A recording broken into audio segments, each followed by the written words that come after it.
Hi, everyone. Welcome back to the Earthdawn Survival Guide, a podcast for novices and masters alike. We hope you've mastered some of the things we've talked about. Not sure we have, but we're at least working on that over there. I am, of course, Dan. My co-host is, of course, Josh, line developer. Hello, everyone. It's a moment to learn. Well, probably more than a moment for Earthdawn, but a lifetime to master. Exactly. They said that about good games are like that. Totally. Yes. Minutes to learn, yes. A lifetime to master. Yes. And on today's podcast, we'll be discussing all things aeronautical. Yes. Yes, because today we are going to talk all about air sailors. Nothing else, just the quintessential Earthdawn discipline, air sailors. You don't come across them in a lot of other games. In fact, I can't think of any off the top of my head. And there's only a couple of novels I've ever come across something like an airship as well. So those were kind of interesting to know about. So if you have any questions for us before or after we get into all this, and any questions we don't answer about air sailors, by all means, email us at edsgpodcast@gmail.com. Where do you want to start? Just on... Let's start, I think, perhaps with a little bit of context, like historical context within the framework of Earthdawn development. Air Sailor is one of two disciplines that were not part of the original first edition core group. The other one being Scout. Yes. Scouts. If you look at if you grab the original first edition book, there are only 13 disciplines in it rather than the 15 that you'll find in later editions. I don't remember offhand now whether second edition included the Air Sailor and Scout in their list or not. I believe they did. Anyway, the Air Sailor and the Scout were both introduced in the Earthdawn Companion as examples of things that you could make with the discipline creation rules that were included in that book. Yes, and I use those rules heavily. Yeah. We're not going to get into those rules. No. The purpose of the Air Sailor, if I'm recalling correctly, the genesis of the Air Sailor actually resulted from the writing of Chris Kubasik in the original Earthdawn trilogy. Lou has talked about the Air Sailor basically came from the conflict or in the descriptions that were written about the conflicts between the Theron Air Sailors and the Crystal Raiders, the Sky Raiders, that the Theron Sailors had a very different style to them that wasn't really reflected in the way that that was reflected by the other aeronautical discipline, that being the Sky Raider. And so the Air Sailor discipline was originally created sort of to fill that role. And it has since gone on to be considered one of the core 15, along with the Scout. In part, I think, because there were in-character essays for both the Air Sailor and the Scout that were included in the Adept's Way, which basically sort of defined the core disciplines in first edition. So that's where that came from, and it is within that framework and the in-character essay from the original Adept's Way, and the talent selections that they originally had, that kind of defined the role of the Air Sailor, which has shifted a little bit, but not hugely so, over the course of the various editions. And I don't think we're really gonna get into like a historical analysis of like, oh, here's what their talent selections were in first edition and like the actual mechanical development. But I think that the understanding of where the discipline came from is helpful when you go to look at it, because in some respects, where many of the other disciplines in Earthdawn, at least to a greater or lesser extent, align with certain archetypes within fiction and pop culture and things like that, the Air Sailor does not quite so much. Like it's not fair. It's not immediately obvious where they go. Now, So if you were to, there's that context.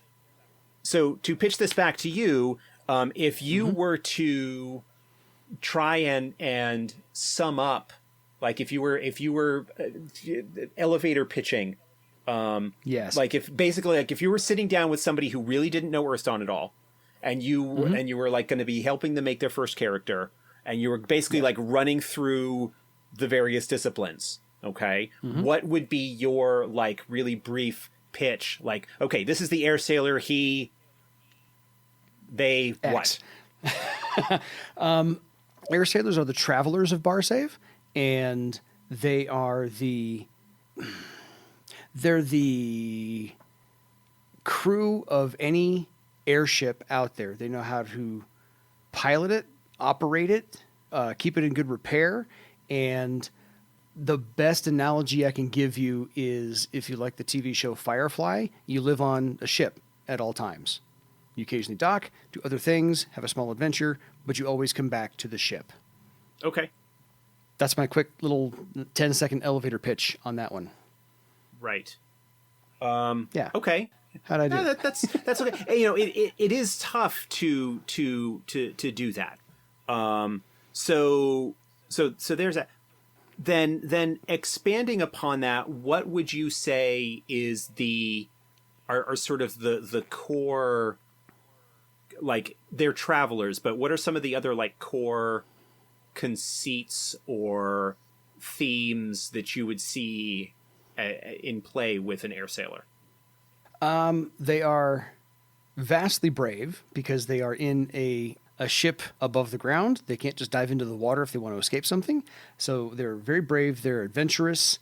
They are, I can't say skilled at or adept at, but they have a sense of trading, fairness.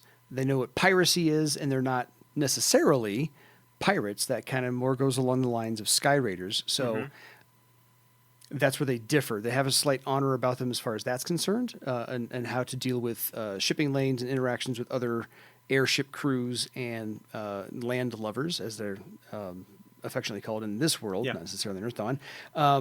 So with the rise of boat-centered movies over the last 20 years or so, with Disney's Pirates of the Caribbean, Master and Commander and such, and like I said, other TV shows based upon people living on a ship all at the same time, that's where there's a camaraderie aspect as well to air sailors that not necessarily everybody else gets, because on a ship you have to act like a team, and you and 5 or 6 other air sailors all work in conjunction to keep your ship afloat and, you know, repel boarders, find jobs, so forth and so on. Okay. So yeah, that's pretty good. Yeah, the drawing the like Master and Commander Horatio Hornblower to use the novels, or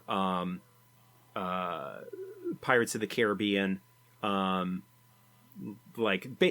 basically the concept that's that comes up there is kind of like classic Age of Sail, right? Like yes. Sort of like 18th and 19th century pre-industrial revolution, but basically like age of sail, like before you get steamships and stuff like that.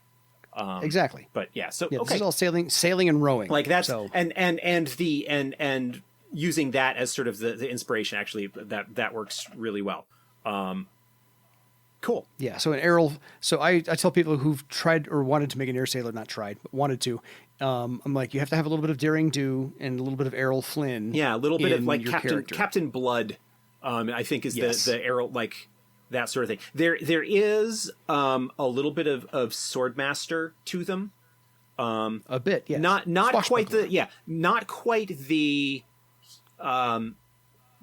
the Three Musketeers level. Or Zorro. Or Zorro level that would typify a Swordmaster.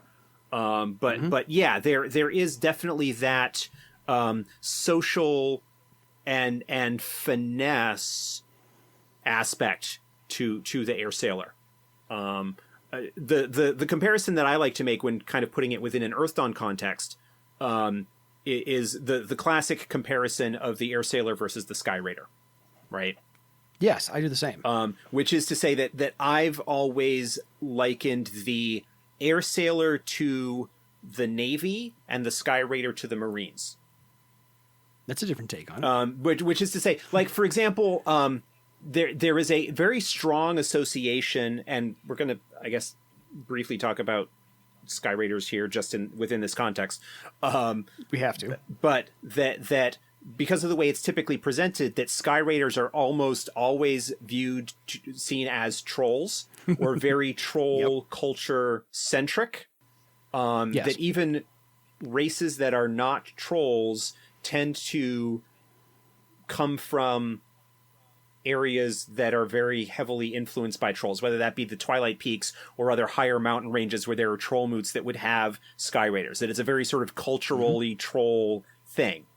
One of the things that I did in one of my first long-term campaigns was actually set things up within the Throlic Navy that there were the air sailors who would be the ones who would typically be sailing the ships and operating the vessels and whatnot.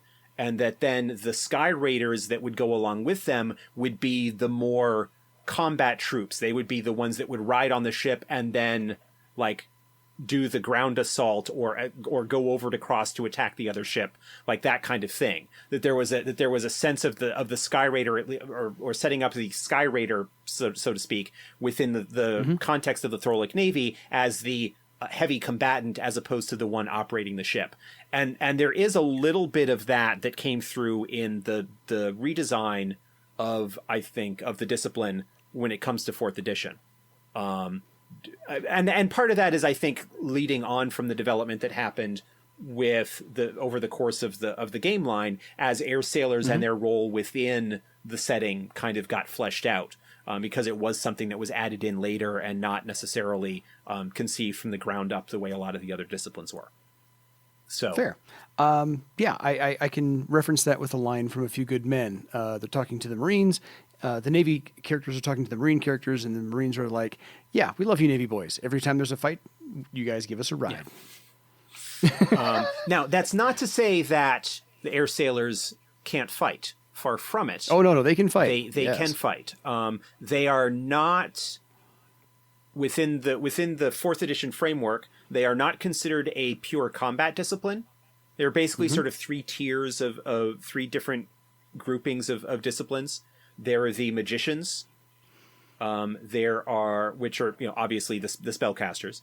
There are the what we generally term as the combat ones: warrior, swordmaster, sky raider,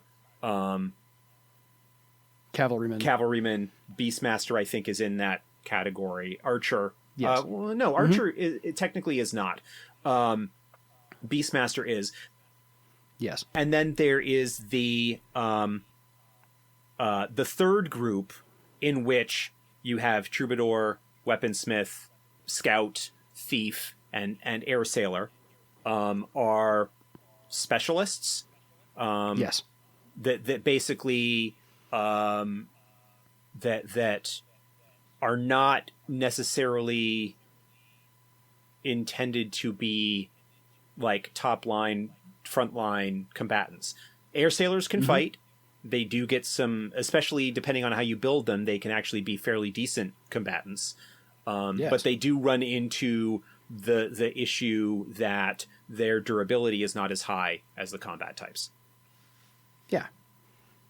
But that's how they're designed. Yeah. Well, yeah, exactly. Combat types need again, need higher durability. to kind of put them within the contrast to the Sky Raider.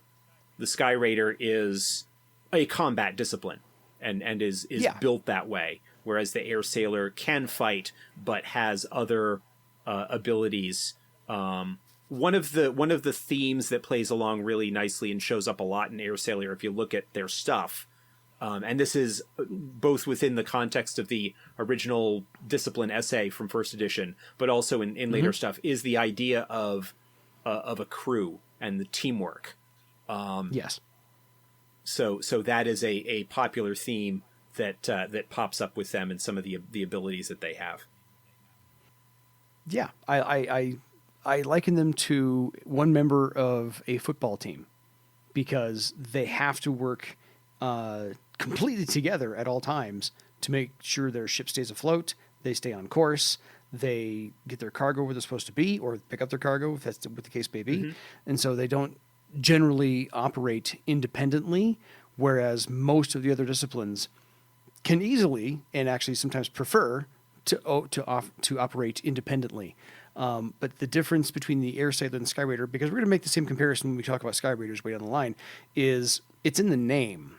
There's the Air Sailor and the Sky Raider. And the Raider does exactly that. Yeah. They're built for combat. They're built to take over another ship. They're built to bombard and assault and so forth and so on. And the Air Sailor is not necessarily meant to do that unless that's how you want to build your character. And if that is, play a Sky Raider instead. Well, You get a whole bunch I of mean, talents. again, you can absolutely build a combat focused Air Sailor. Yes. And as we look at some of their talent options, we'll definitely point those out. Yeah. It's just that the Air Sailor does not get the talents that support them being a heavy damage dealer the way that Sky Raider does, or the way that other more combat focused disciplines tend to be built in terms of the options that are available to them. Yeah. They're not as blunt an object as a Sky Raider, just a warrior. Right. They have a little bit more rounded edges to their framework. So that being said, did anything change for the Karma Ritual from any of the other previous editions to the 4th edition? I've not looked that one up. I know you tended to try and put new stuff in as much as you possibly could. I mean, so. I talked about this in another episode where we did try and do some things where we presented new approaches to old information. But I don't think, broadly speaking, we did any drastic changes to the Karma Ritual for any of them. Any of the disciplines. I think the thing that I was looking for was any changes that were made were done primarily to make the sample or generic Karma Ritual that's presented be one that is usable in a broader array of circumstances. Because I remember stories of game masters who would be rather harsh on their players by maybe putting them in circumstances where they would not be able to perform their Karma Ritual. Oh, that's just mean. Yeah, well, like, for example, the Karma Ritual is described in the book, and I don't remember whether this is for the Air Sailor or the Sky Raider or whatever, but, like, it required them to be under an open sky. This is for the Air Sailor. You are correct. And so consequently, I'm going to have the group spend an extended period of time underground in a care. Oh, sorry, Air Sailor, you can't perform your Karma Ritual to refill your karma. Given the approach that I had towards karma in 4th edition, that was something that I wanted to try and avoid. And actually, looking at the text now, it does mention in the text here in 4th edition, does mention the open sky. Yes. And this is one of those things where if I could go back, I don't know whether I would either change that or whether I would actually, and I might have done this. I'm not going to go back and check the text specifically to make sure, but try and emphasize the fact that the Karma Ritual that is presented in the book is not the only Karma Ritual that is possible for that discipline. Yeah, it's an example of one. It is an example. I think every individual adept's Karma Ritual, while maybe broadly similar, are going to have nuances and quirks and bits of individuality that highlight their relationship with the discipline. So, and certainly with my attitude towards karma in 4th edition, especially, which is, I want you to have it. I want you to spend it. I don't want there to be any headaches in terms of like having that available. I don't want people to have karma rituals that basically cut them off from something, at least for extended periods of time. Yeah. Well, because this one's easily modifiable. If I were a player requesting you, the game master, to say, well, how about I just modify this so that I can use it anywhere instead of having to stare at an open sky? Yeah, I can find something like a leaf, a large leaf, or a blanket or something like that, and I can create my own breeze. And as long as the breeze hits my face, I can imagine that I'm air sailing through the sky on my next journey. Like basically the purpose of a karma ritual in general is a way for the adept of any discipline to get in touch with the fundamental mystical philosophy that underlies their ability to do magic. Yeah. And being unable to perform their karma ritual would cut them off from the magic in a way that, I mean, it can make for interesting stories, I suppose, but broadly speaking, it's not something that I want to see like as a hindrance rather than a role-playing aid. Yeah. So I was just asking if anything did ultimately change, but I think you clarified enough, which is to say any karma ritual listed in any of the books is an example. And so first edition, second, third, fourth, whatever, all of those are examples. If you want to make your own, I think even in the first edition it said, please do so and consult with your game master about, I can use this. Where can't I use this? Could I ever be handicapped if this is my karma ritual somewhere? Yeah. As you said, underground. And again, it's within the context of how karma worked in, say, first edition, where you could only buy so many points per day and you needed legend points to purchase them, and a very different philosophical approach to how karma worked within the framework of that rule structure. Yes. I think having a situation where you might not be able to perform your karma ritual is a different context and a different circumstance than it would be, say, in fourth edition. Because the idea being that maybe your air sailor, your karma ritual would not be able to be performed while you're underground in a care, but because of your ability to build up a pool and have a pool to draw from that is independent of a particular like narrative time frame, whether that be a scene or a story or whatever, that you could have a situation where, you know, basically by going underground and spending an extended period of time underground, that could cause problems for an air sailor because they are not in touch with the open sky and the things that make them what they are. Yeah. And so consequently, having that magical resource be drained and to potentially have that be a concern, I mean, that's something that could even work within fourth edition. Within a limited context, assuming it's something that the player is on board with and is willing to explore as an option. Again, you are collaborating with your player group. You are not imposing your will or dictating to them how things are supposed to go. If they're on board with doing that kind of exploration and role playing and whatnot, fantastic. I think that's cool. Yeah. And understand that it might not be something that you wanted to do for a really long period of time, because the rules within a certain context do expect you to have karma available. And again, you're looking at the different size karma pools and stuff like that. So, I mean, generally speaking, you're probably, again, given that the Player's Guide was the first book that I was really working on, there were probably not as drastic changes to that as you would see if perhaps I were to sit down with that experience and start over from scratch. So we'll save that for fifth edition, which is eons away. So I think it was really cool that fourth edition listed the half magic abilities for each discipline, and the air sailors I think is very cool because it's knowledge of airships, designs, trade routes, flight paths, maintenance, repair, and construction of airships, which is, again, like I said, they are crew of a ship and not just the assaulting force launched from a ship. Sure. Yeah. Half magic was a concept that was added later on in first edition's run. It was something that was added in, I believe, in the Adept's Way.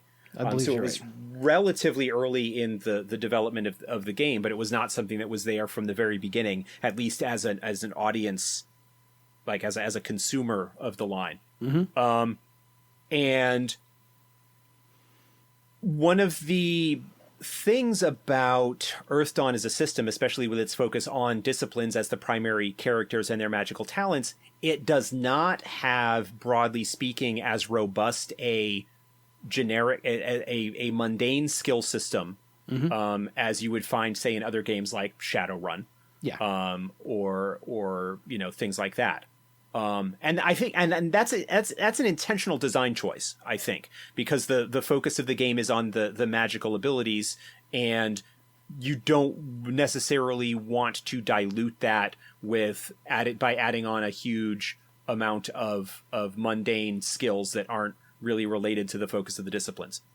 The role that half magic plays within that context, and it always kind of has, is to act as a substitute for all of the stuff that these people should know and be able to do simply by virtue of who they are. Yes. Without needing to worry about spending points to build up, a whole bunch of knowledge and non-disciplined skills to reflect those abilities. Yeah, I look at half magic as your character has grown up in this world and would know this stuff. You don't. And I'm in a landlocked state. I've not been on a whole lot of boats in my entire life, and I've certainly never been on a boat in the air. So there's that. My character has grown up wanting to do this, following this path, and would know this stuff inherently. And that's what half magic is there for. Yeah. And the half magic, the step of half magic, in previous editions, it was half of the character's circle, rounded up. And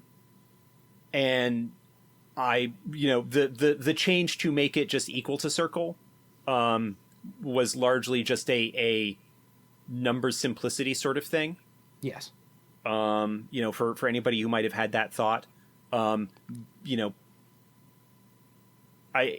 can go either way. It's just simply that, it's easier to just add your circle rather than have to figure out half round, like to just, I mean, not that the math is hard, but it's just an extra step that you might have to go through to figure things out. Yeah, and we talked earlier about too much record keeping as far as a number of, how do I find this step, or record keeping on legend points. Just your half magic is so much simpler without doing half of it and round it up. Okay, just So I mean, so broadly speaking, half magic should be able to, in my opinion, does like designers' intent. Half magic is supposed to basically cover any of the knowledges that a practitioner of that discipline should have, the limits of which obviously will vary from campaign to campaign, which is why half magic is kind of generally vague anyway. Yes. But it should cover any of the knowledge skills that a practitioner of that discipline should have. Yeah. And any kind of basic practical skills that are not provided by an existing talent that they get. Fair. And when we get into some of the other disciplines, we'll see examples where we specifically like made that clear, where it wasn't in previous editions. So that's so that's the general intent. You generally shouldn't be able to do anything super fancy with your half magic, but you should be able to know stuff and do basic stuff. Yeah. It's more information gathering and just a little help along the way to say, would my character know this? Roll some dice. Yes, they would. That's it. Yep. It's more fulfilling your professional experience. And the more experienced you become, the better you get at it. When you've got an experienced journeyman, 7th or 8th circle adept, or in this case air sailor, they're going to know a lot more than wet behind the ears, deckhand. Totally. Yeah, not quite the 10,000 hour rule, but it's something along those lines. So, okay, now we have to talk about talents because we're half an hour in, haven't touched the fun stuff. So I think we talk about discipline talents first. Yeah. Okay. Yeah. So first circle discipline talents. So first off, air sailors, we're going to talk about free talents. Okay.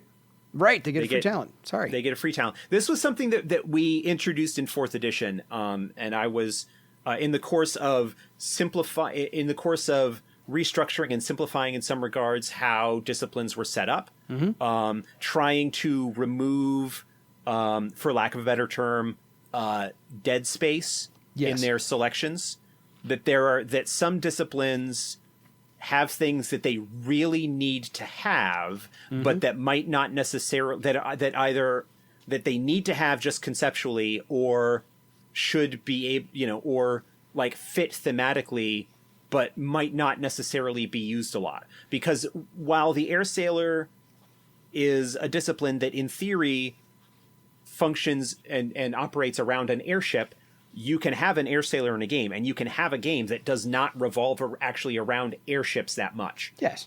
And then it would be kind of annoying, I think, as a player of an air sailor to have as their they get the free talent air sailing, but to have that as a standard talent that you would need to spend legend points to raise in order to reflect that you have this increased ability if it doesn't come into play that much. And so that's what the free talents are. And all of the specialists that I mentioned earlier, they're all the ones that get a free talent. And that free talent basically reflects their shtick, the thing that they should be able to do, and you get it for free, it increases, and it basically reflects that you can do the thing that you're supposed to be able to do. I call those the big D, the big U, the big H. Duh. You should get that no matter what. And you're right. Air sailors getting their air sailing talent for free. Done. Yep. Big duh. Yeah. The one sort of, so you've got the air sailing for air sailor. You've got entertainer for troubadour, which basically allows them to have a talent that allows them to do any kind of performance related stuff. That makes sense. You've got craftsman for weaponsmith, and that's actually where kind of it came from originally, was looking at weaponsmith and say one of the problems with weaponsmith is they should be able to like make weapons and armor among other stuff, but the only real way for that to happen within the framework of the rules in previous editions was for them to sink legend points into the skill, unless you just made it a half magic ability. Totally. And so it kind of came along those lines from the thinking of there. So they're air sailing for free, so they can always make rolls on that. They don't need to spend legend points. There's an optional rule in the companion that you can use to increase your free talents if you want to. If for some reason you've got a talent that you want to increase higher than your circle, equivalent to your circle, that's fine. Cool. But again, you get it. You should have it. But you don't need to worry about, I'm wasting legend points on something that I should get experience for just by doing it because this is what I do for a living. Right. And part of that is a recognition of how the advancement changed with regards to needing to purchase discipline talents as opposed to having a little bit more option in like what talents you would actually increase to qualify for in 1st and 2nd edition. And so recognizing that, air sailors need to have air sailing, therefore we need to give it to them as a discipline talent. This is in 3rd edition. Yes. Therefore, they have to spend points in it in order to increase. But if we have a game that doesn't deal with airships or air sailing that much, they are basically sinking a bunch of legend points into something they never use. Yeah. So, let's give it to them for free. It's not overpowered for them to have it, I don't think within the framework of everything else, it is not game breaking for them to have this, non-combat ability that basically lets them do their thing. Yeah, because since it's not a combat oriented thing, there's no inherent power available to it to overbalance a game. It's how to fly a ship, which yes, could save your butt in the right circumstances by all means. Saving the party. However, it's not going to be called into effect at every single combat round. It's air sailing. So by the free talent, they can spend karma on that. And then, as happens actually with several of the specialist disciplines, their first circle karma ability, they may spend karma once per round on any action taken while on board an airship, which includes air sailing. Yes, it's location based. So they can, but they can double up. That basically means that they can double up on spending karma on an air sailing test. Ooh, they can spend one karma on it for being a Well, this is something we have talked about elsewhere. But basically, the rules on karma spending. You can spend multiple karma as long as the source of each karma point is from a different thing. Mm-hmm. It being a talent for your discipline is one source. If you have a discipline karma ability, that is a second source. Yep. And so that would allow you to spend 2. If there are other things that you get from other places that allow you to spend karma, then you could do that as well. But generally speaking, you're looking at the ability to maybe spend 2 points of karma, specifically on air sailing, but then a karma on any test that you make on an airship, which includes maybe skill checks or, things maybe that are other talents or whatever. So basically, air sailors are good on airships. They therefore have the ability to spend karma to get that edge when doing things on it.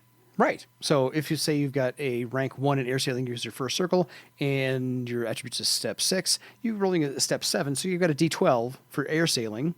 Then you add karma to it because it's a free talent, and you're rolling a D12 plus a D6, and then you want to spend a point of karma on it. You got a D12 and 2D6 to get your air sailing done. Yeah, you should be good at that. Cool. So discipline talents, the ones that you automatically get, these are standard again, big D, big U, big H. Talents that you're going to have automatically: avoid blow, which I think you should be as a swashbuckler; climbing, because you have to climb the rigging; melee weapons, because you have to fight; and air weaving, because everybody gets weaving; and then wind catcher, one of my absolute favorites. Yep. Basically, looking at this is the rank scrub. This is the brand new, fresh out of the academy air sailor. Yeah. Wet behind the ears. Melee weapons so that they can fight if they need to. There is an expectation, obviously, because your airships are a target for raiders. Yep. And so you need to be able to defend yourself. Avoid, so to drive off attackers. Avoid blow to avoid, to try and not get killed when you are in a fight. The most useful discipline, the most useful talent in the entire game. Sorry, avoid blow. One of certainly up there. Yes. Climbing. Obviously for scaling the rigging and things like that. We'll come back to that here in just a moment. Yeah.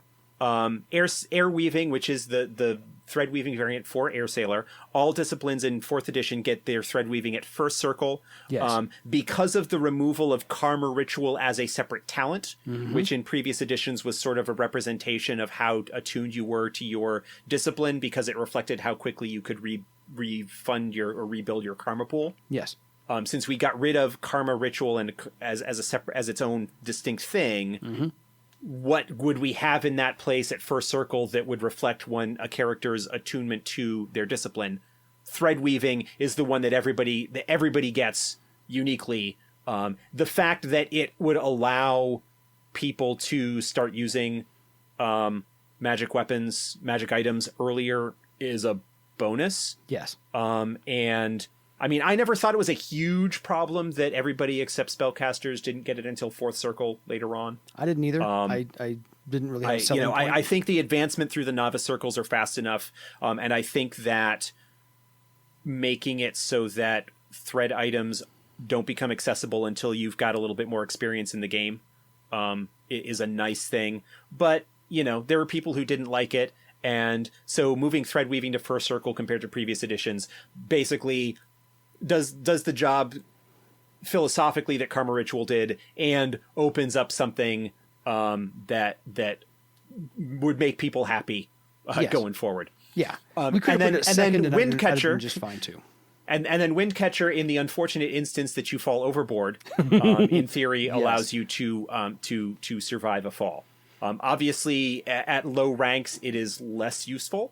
Yeah, and less likely you're going to survive, but yeah. Well, it's not. I think it's only a difficulty 6 to. I think it's just a flat difficulty. Like the difficulty is it's a flat number. It's not based on how far you're falling or anything like that. Yeah. Yeah, like the wind catcher. Let's see. Yeah, it's a difficulty 6. Yes, I'm just looking that up now. but you can safely fall from a maximum height equal to your rank plus, times 100 yards. So Yeah. So if I you're mean, 500 yards up in your first circle, you're out of luck. Don't fall overboard. Yeah, and there was actually a discussion that I saw. I forget where now, off the top of my head. I think it was on a forum maybe, or possibly in our Discord, where somebody was saying, "Oh, well, that limit doesn't matter because you just wait to activate it until you are that distance from the ground." It's like that's not the intention. No. First off, there's a thing called terminal velocity, and actually how long it takes to fall. Yes. Is actually doesn't take that long to fall. A few hundred yards. I think to So reach your terminal ability velocity takes about 12 yeah. seconds. I think is the maximum, which is basically. I mean, around. obviously the falling rules we do not have worked out the physics involved and how long it takes to fall and stuff like that. But the idea being that if you are higher than your wind catcher safe distance, you're out of luck. The wind catcher is not going to help you. No. I think falling is bad. I don't know whether in previous editions, whether there was an option, maybe a knack or something that would allow you to subtract your air if you were falling farther than your safe wind catcher height, to like subtract that distance from the distance fallen, in terms of maybe reducing damage from the fall. But I don't know how practical that actually is when you're talking about, it's like, it's probably okay when you're falling like 120 yards, but when you're falling like 400, the difference between the damage from a 300-yard fall and a 400-yard fall is probably not going to save your life. No, it's instead of breaking 200 bones, you're going to break all 216. That's it. Yeah. So, yeah. So that's what you get as a first circle, those 5 discipline talents. Everybody gets those, and they are the really like basic starting toolkit for an air sailor. Yeah, because those you're going to use forever, and those should be your core skills you learn when you first hop on the boat and decide to follow this path. Now, so, yes. the one thing that I want to call out here is climbing. Climbing is sometimes pointed to as a problem for windling air sailors. Because the idea being, well, they can fly, why would they need to climb? I recognize that. Yeah. Keep in mind from our discussion about windlings a few episodes ago. Yes. They cannot fly all the time. Correct. They can't maintain that. They can't, I mean, if they're just like flying, up and down on the airship, that's probably okay. But if there are storms, which you are frequently going to run into, rain, high winds, things like that. Oh, you're up in the when you air. are sailing at altitude, you may want to, go the old-fashioned way as opposed to flying, because windlings are not very heavy. They don't have a lot of mass. They will get carried away in a strong breeze. Yeah.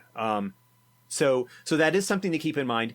If you really are dead set against a windling air sailor, your windling air sailor having climbing, I hereby give the game master permission to swap out climbing for another, like one of the options that's listed in its place, and have that be a discipline talent.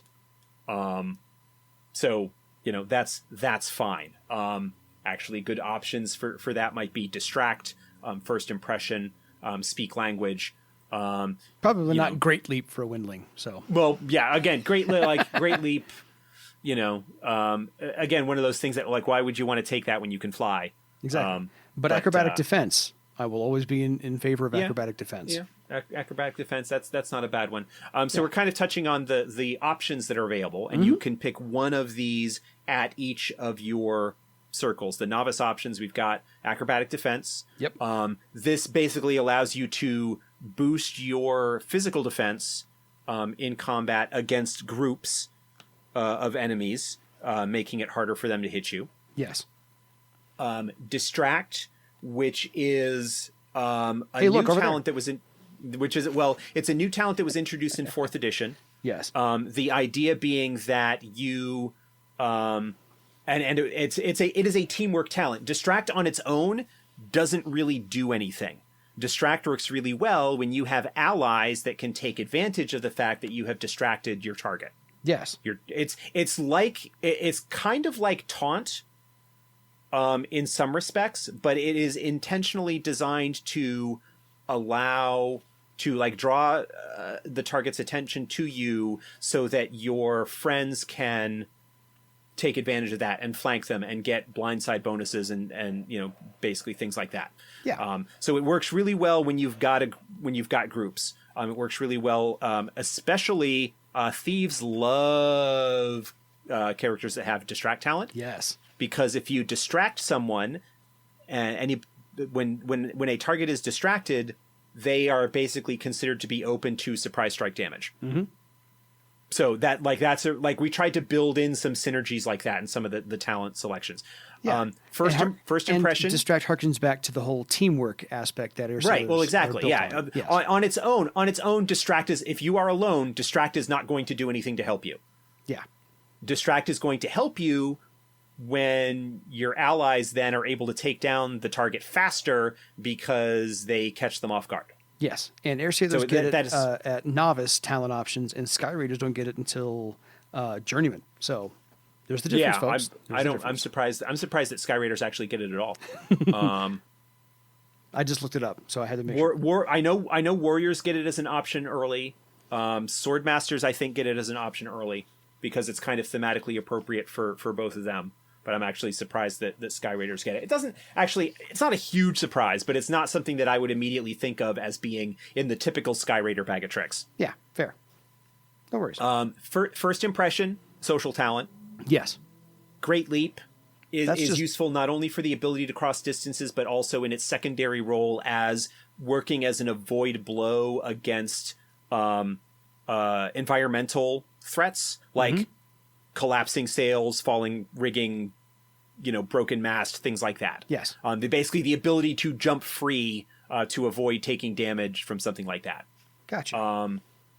Haggle, obviously, social, again, a social talent, one that is like in the role of Airsailers as merchants, like working on merchant ships and whatnot, to be able to negotiate the price of the cargo. That's worthwhile. Yes. Maneuver is another combat talent. Yes, love maneuver. That is one that allows you to boost your physical defense or allows you to basically get a bonus to your physical defense against a particular target and enhance your attack against them. Yes. Navigation should speak for itself. Yeah. Obviously, as a sailor, you would have not all air sailors are going to be navigators, and I wouldn't allow an air sailor to use half magic to navigate. No. But there are air sailors that there will be a navigator on the ship. There are air sailors that will know that, so it is an option for them. Totally. Speak language, again, obviously as a social ability. Yeah. Part of your merchant being able profession to talk to people who might not speak the common tongue. Taunt kind of serves the same role as distract, with a little bit less of a more focused on just kind of debuffing the enemy. Yeah, that's your swashbucklers. I'm going to talk. Yeah, that's a little bit of the proto swordmaster influence creeping in there. It is a talent that is more useful solo than distract. And then throwing weapons. Not every air sailor is going to need ranged weapons, ranged combat, but throwing weapons is the one that they would have, because typically an air sailor likely would have a knife or a belaying pin, maybe, or something like that they would have that they could throw. Missile weapons, when you're talking about like bows and crossbows, not really along the lines of thinking when it comes to like the Age of Sail concept. No. That there might very well be crewmen on an airship that have those, but they might be, say, a multidisciplined archer air sailor. Yeah. Or even possibly an archer who just happens to pick up air sailing as a skill, because it is available as a skill. It is not exclusively a magical ability. Yes. Yeah. But I because there will be maybe adepts of other disciplines on airships who are not necessarily air sailors, but still fill a role. And so, like an elementalist would be a valuable addition to an airship crew. Yes. And so there would be some of those as well. So those are all options. And obviously, basically and you can end up over the course of your novice 4 circles, get 4 of those. Mm-hmm. And there are 1, 2, 3, 4, 5, 6, 7, 8, not like 10 choices, I think. Yeah. So you're not going to be able to pick all of them, but the ones that you pick, you basically pick, like, are you going to be making a character? Like, is your role in the group going to be, because charisma is an important attribute for air sailors, charisma, dex, and willpower.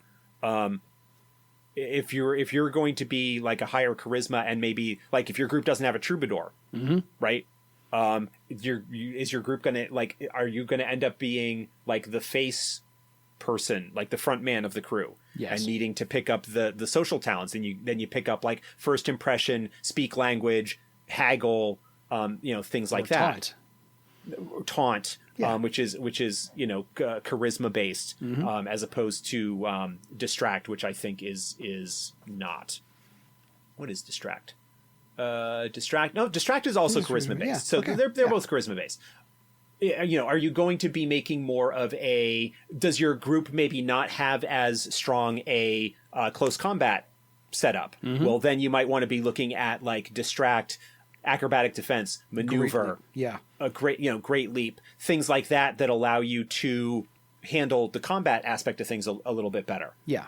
Or maybe a little bit of both, where mm-hmm. your group might have a strong situation, like a strong representation in a particular sort of role, but you might pick up some things to help supplement that. Yeah, if you've only got 3 or 4 players, then you need to broaden your aspects and what you want to choose as well. Right. And I thought of a good reason for throwing weapons versus missile weapons. Missile weapons, like you said, bows, crossbows, and things like that, would possibly get caught in the rigging if they're slung around you, and would mess up your going up and down and around the ship. Whereas a thrown weapon is very small, handheld, can be tucked in a pocket or held between your teeth. Again, swashbucklers. Yeah. And or just like a belt knife or something like that. Yeah. So just the practical, physical aspects of it.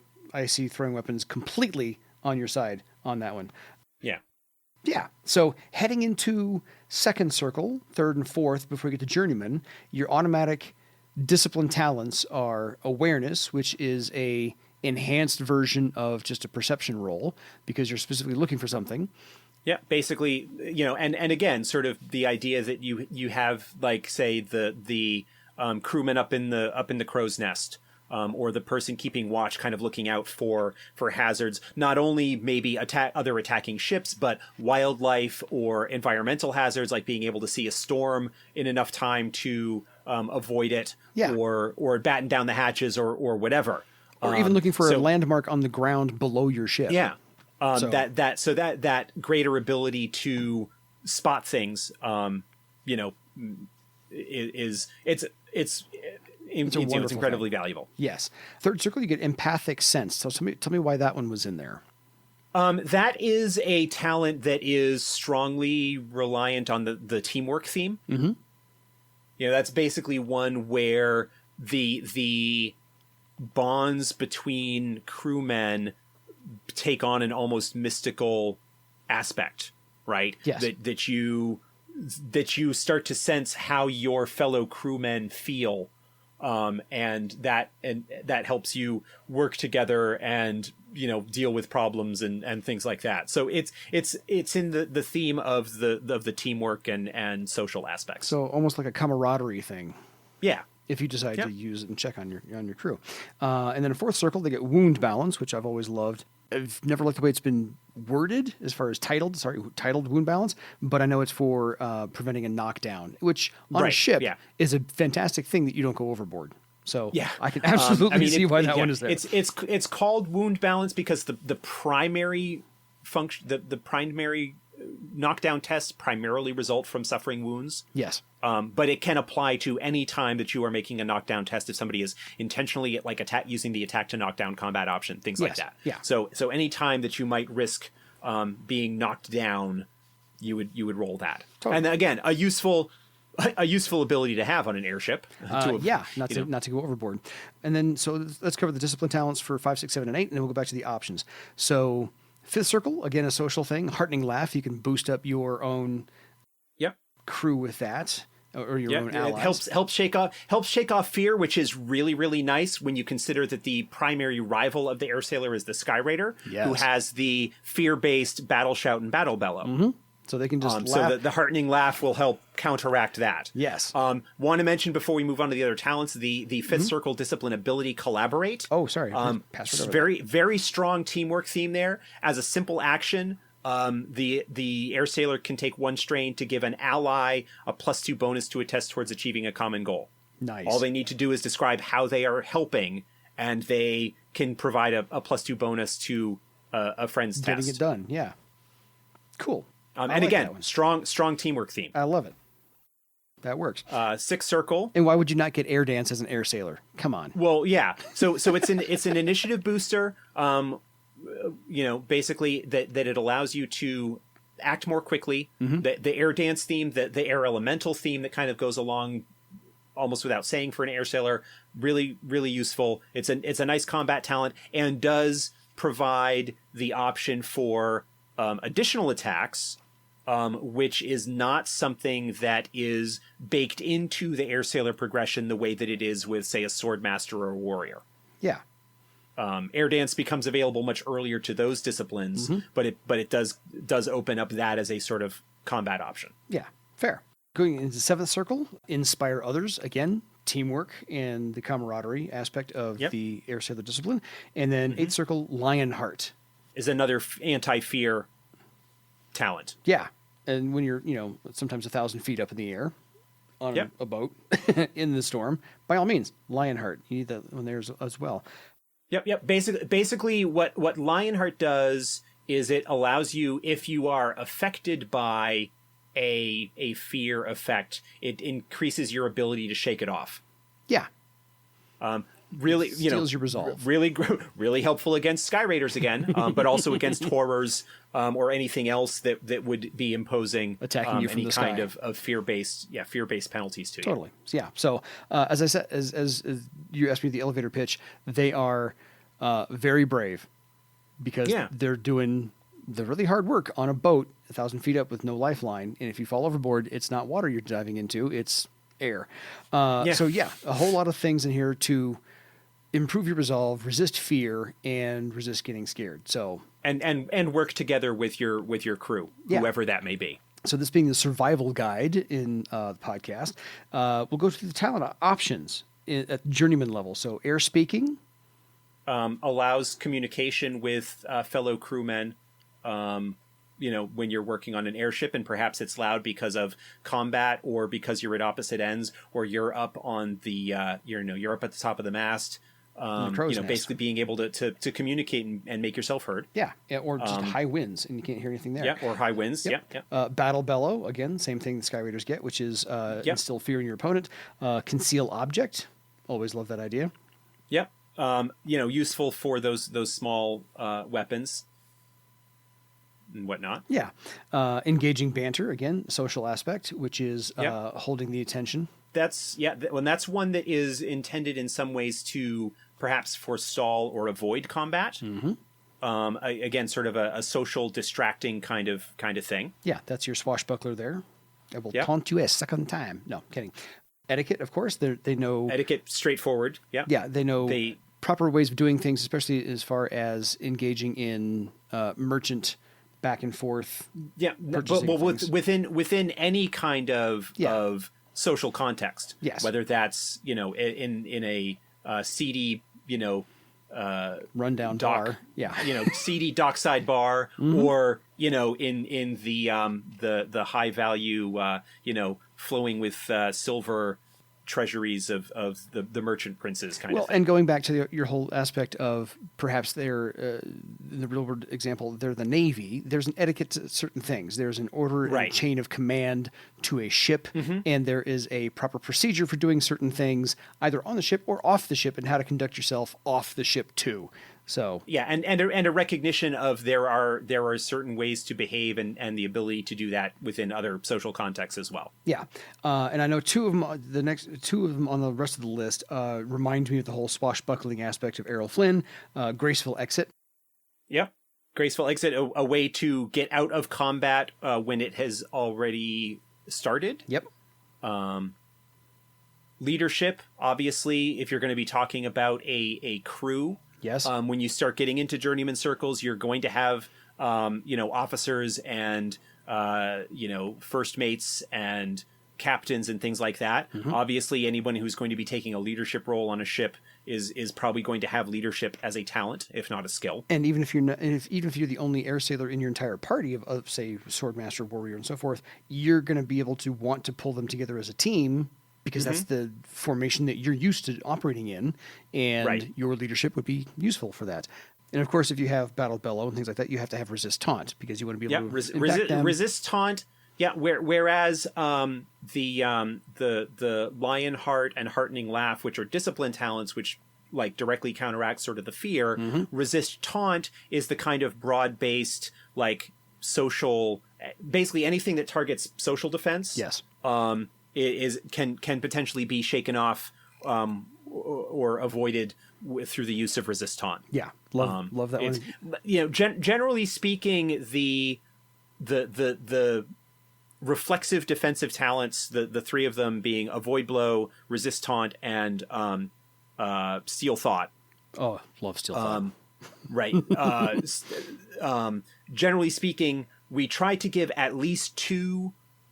Like try to give them as options to like as many times as we can to make them as options so that if people decide that they want them, they have them available. Yes. And obviously resist taunt where it basically was a trade-off of like, okay, do we like, again, looking at, we have a limited number of choices of discipline talents. Yes. Well, it makes more sense where the air sailors are more likely to be coming into conflict with sky raiders for those directly fear-related talents, which do not necessarily target social defense, to have those baked into the standard progression and have resist taunt as an option for those who want to go into that kind of more social, social direction. Yeah, I can't see it as being a standard that everybody should have as as opposed to just one of those. Depending upon your campaign, you might need it, you might not. Yep.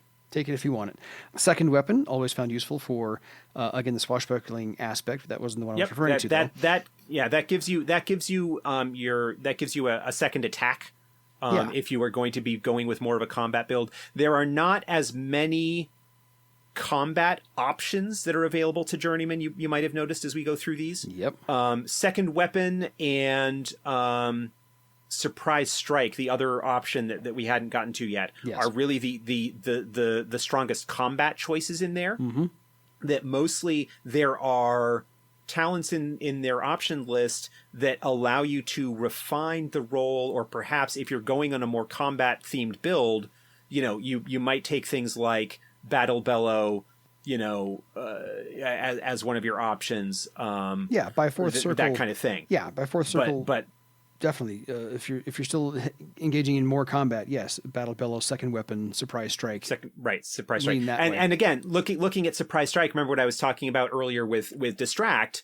The distract talent basically sets up the target to be susceptible to surprise strike. Yes. So building that synergy where some because both of those are options, you might have on a crew, some members of the crew have distract and others have the surprise strike, and they will work together, to take advantage of the synergy of those talents. Yeah, and surprise strike is the second one I thought of completely when swashbuckling came to mind.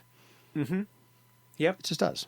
So we're going to avoid the because it's in a separate book. We're at an hour. Yeah.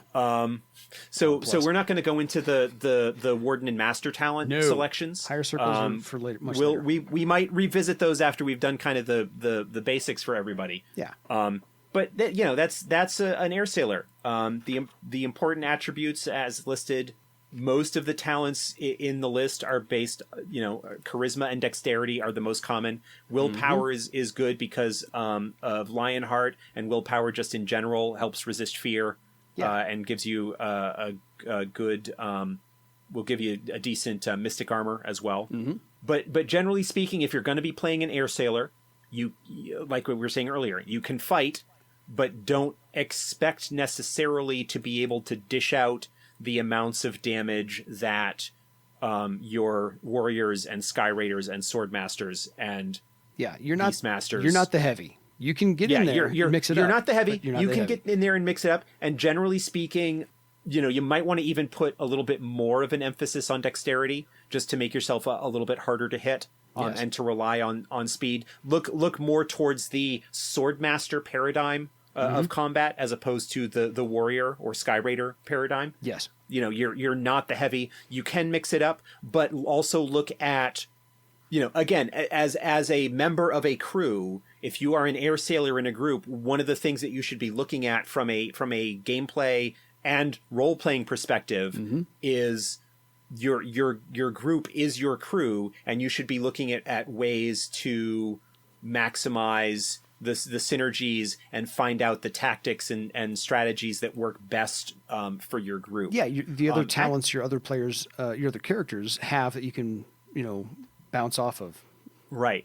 Air sailors, depending on the group and who's playing them and whatnot, air sailors actually can make very effective. Like sort of second string, they can make good second string fighters. They can make really effective frontmen, facemen. Yeah. With their social aspect and whatnot, and culturally, they have a certain amount of cachet within the setting of bar save. Yep. And they can make along with that sort of decent group leaders. Yeah.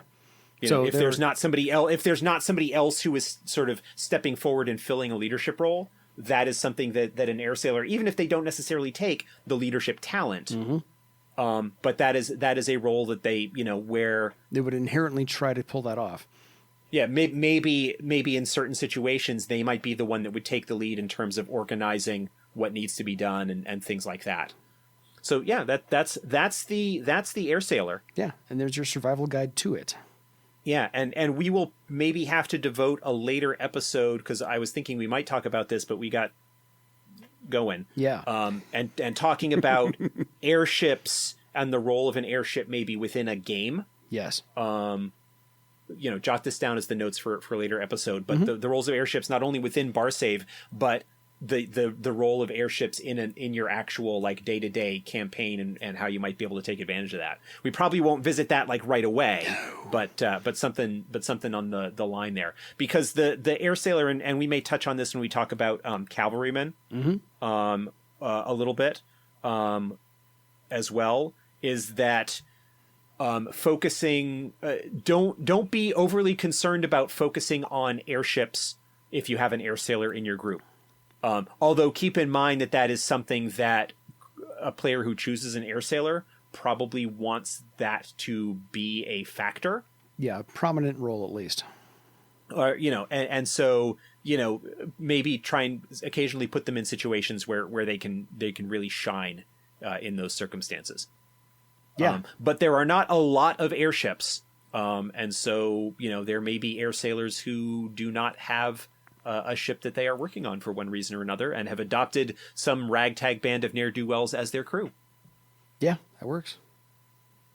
I like that idea. And I think that'll wrap us up well, I think. I think you are right. I can't say we've exhausted or flogged this dead horse, but I think we're done. And now that we've covered air sailors, by all means, thank you for listening, everybody. Drop us a line. Let us know what your thoughts are on air sailors at edsgpodcast@gmail.com. And it is time for you to go make your own air sailing legend. Good night.